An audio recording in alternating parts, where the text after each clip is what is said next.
Vladni podcast GoSee. Zimski dodatek, ki naj bi bil letos 150 evrov, potem do 250 evrov bi se dvignil, preko 650 tisoč upokojencev dobi 11 tisoč invalidov, potem invalidske pokojnine grejo iz te najnižje 41 pokojninske osnove na 50% pokojninske osnove, kar pomeni namesto 490, 610 evrov. To je 120 evrov na mesec, na letni ravni 1440, to je, kot bi dobil skoraj 3 pokojnine, in teh je 9000. Še 14 tisoč je takih, ki pa so med 490 pa 610, ki bi dobili tudi več, pa vpliva tudi na odmero vdovske, družinske, najnižjih nadomestil iz invalidskega zavarovanja, kar pomeni okoli 50 tisoč teh, ki imajo najnižje prejemke, bi dobili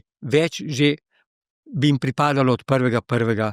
2026. Tako da delavska koalicija, ko govori, da za te, ki imajo najnižje pokojnine, je najmanj poskrbela, daleč od tega.